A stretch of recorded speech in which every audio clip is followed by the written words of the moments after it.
What's interesting about the Post-it notes is when they did a market survey, they asked customers.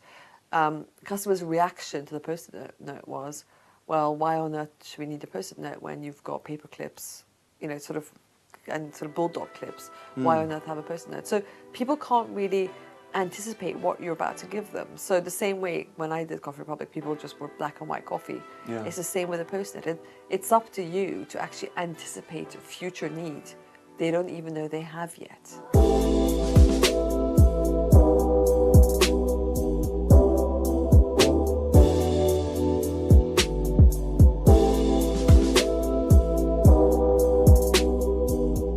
Switched on, I suppose, to be obvious, is the opposite of being switched off. Yeah. Being switched on is a new mindset at work. It's the mindset that's not the traditional, what I call corporate employee mindset. It's a mindset of being open, not being complacent, not being stuck in a rut, being open to opportunities. In a way, switched on is a mindset about being more entrepreneurial in your work.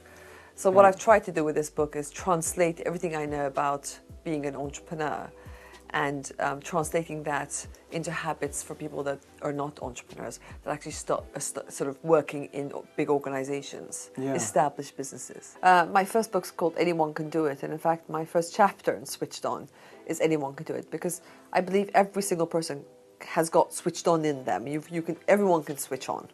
You've got it in you. You just have to sort of switch it on. Okay. So it's not at all a personality type. It's a skill that we have to hone that skill. It's Right. there. It's perhaps dormant. The sort of day-to-day routine work has made all those qualities within the kind of entrepreneurial qualities dormant. And being switched on is actually just about sort of turning the light on. That's already there. Life's too short to come in just for the paycheck. Yeah. Let's face it, we're working the best years of our lives most of our waking hours. So it's such a waste to just go in there almost seeing it as a punishment. Yeah. The whole sort of daily dross sort of thing. Yeah. And there's got to be much more to work. And I think work and life are much more linked nowadays. And ideally, you've got to do something that suits your personality. Yeah. Because you're working the best years of your life most of your waking hours. That's right. So what a waste to feel you're just doing it for the paycheck. That's exactly what I found when I went down the entrepreneurship route and realized this whole idea that for people, work and life are opposite words. It's such a waste. Yeah. And when you do something you love, work and life are the same thing. So who's counting the hours, sort of thing? Right. And Yeah. that's the state I think everyone should be in, because everyone deserves that. I've seen many interviews with entrepreneurs, and I remember one of them, I forget who it was, said, I work like people go to golf, it's my hobby. Right.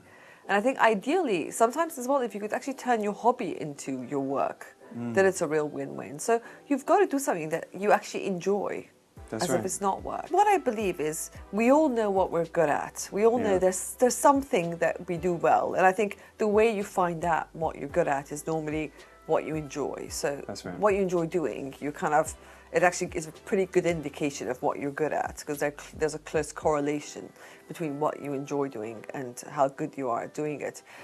So I think for those people, it's just about going back to sort of enjoyment of work. And once you're back somewhere you're enjoying it, by definition, you'll be performing better. You'll be performing at a much higher level. So my point is, even for people who say, you know what, I just want a 9-to-5, even that 9-to-5 is a waste. If you're not using what Ricardo Semler of Maverick calls your reservoir of talent. We all have a reservoir, and it's just sitting there. And to go to work every day not using this reservoir is just a complete waste. And you hate what you do, you're bored by what you do when you're not tapping into your reservoir. The reason why I wrote the book was my first book, Anyone Can Do It. I would go, and I still do, what I love doing at the moment. My sort of main day job is I go to big companies and I talk about entrepreneurship and about behaving entrepreneurially. And what I found was after every speech, people would come up to me in very quite senior positions in these great jobs and say, oh gosh, I love hearing, about how much passion you have. I've got a dream, I want to leave and start my own muffin business or, whatever, sort of oxygen bar. And I'd be thinking to myself, gosh, these people, they're sitting there in these amazing jobs, they're salary paid in this big, wonderful company with so much opportunity. And they're sitting there dreaming at this sort of light at the end of the tunnel of one day leaving and starting by them, their own business. And actually, I realized there's sort of an untapped opportunity, because in a way they're thinking of this sort of fantasy of entrepreneurship. And we've had that for a while. There's been a lot of articles on entrepreneurship, a lot of TV programs. We've all put entrepreneurs on a pedestal. But actually, there's a lot of entrepreneurial behavior in these large organizations. Yeah. And so what I want to tell these people, for God's sake, keep that job, stay there. Yeah. Don't leave that job, but just make it fun for yourself. Rekindle, reignite that passion you had at the beginning, because it's such a pity to sort of, especially as you get older, it's much more difficult to leave and start up again, and it's not ideal. Entrepreneurship, it's not a great solution if you've got financial responsibilities.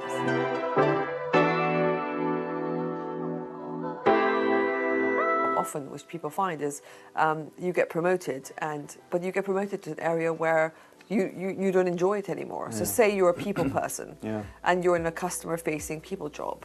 Very often people get promoted so they never see customers, they never see the product. Yeah.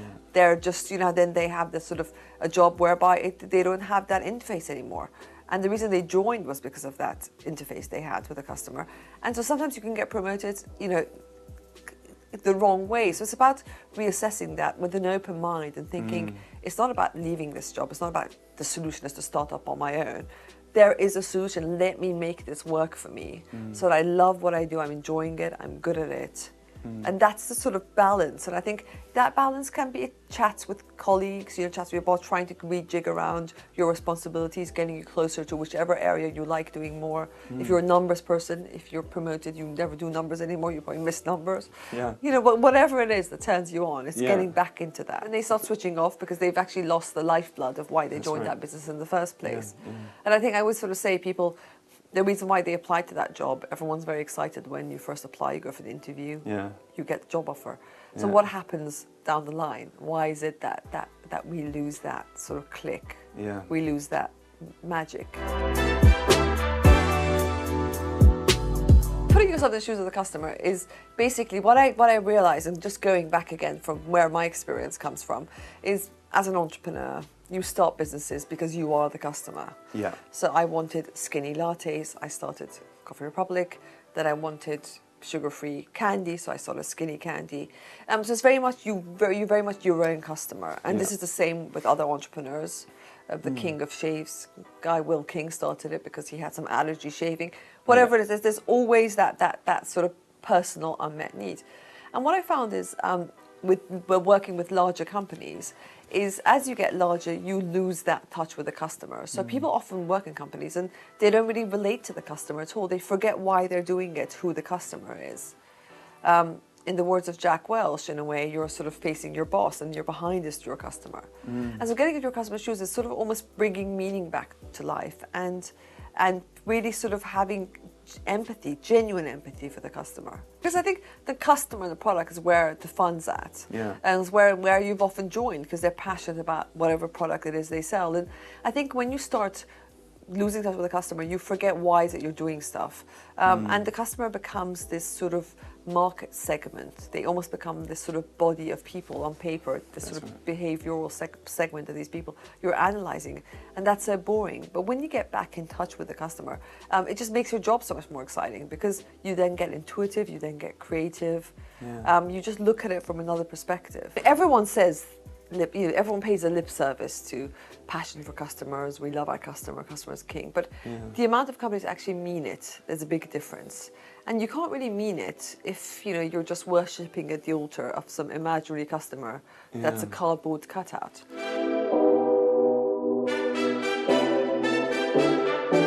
I remember when I was starting Coffee Republic, people said, have you asked people if they want skinny lattes or cappuccinos? And I'm sure if I'd done a survey and say, would you like sort of half-calf, decaf, skinny lattes, people would have said, no, I quite like black or white coffee.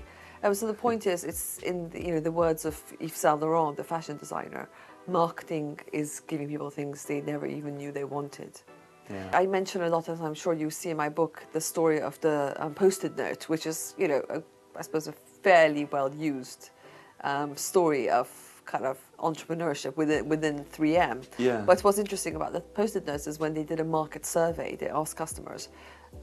Customers' reaction to the Post-it note was, well, why on earth should we need a Post-it note when you've got paper clips, and sort of bulldog clips? Why on earth have a Post-it note? So people can't really anticipate what you're about to give them. So the same way when I did Coffee Republic, people just were black and white coffee. Yeah. It's the same with a Post-it. It's up to you to actually anticipate a future need they don't even know they have yet. That's right. And that's the excitement, and that's what makes you switched on, because I think once you're actually in your customer's shoes, that's where ideas come to you. When you're reading the same report that all your competitors have read, you're not going to get any new insights, because you're all reading the same report, you've all got the same data of information. But it's once you're out there in the coalface, queuing up, getting the service, good or bad, that you start getting the ideas. You start getting that kind of irritants. And a lot of innovation, I suppose, is solving a problem, is removing an irritant. And that's the point. So innovation is really up to you rather than asking customers. Yeah. And there's this great actually quote, which I've got in my book, that from an article that Steve Jobs did in Fortune, that the point of coming up with iTunes wasn't that they did a survey and people said they want music. The whole iTunes team themselves were great music fans, and they wanted to carry their music library around with them. So they didn't spend a fortune asking people whether or not they would want that. They figured that they wanted it. There were about 20 of them. So they went through the logistics thinking, well, if we want it, and if it can come at this price, at this rate, then most likely others would want it as well. And that's how most entrepreneurial minds think.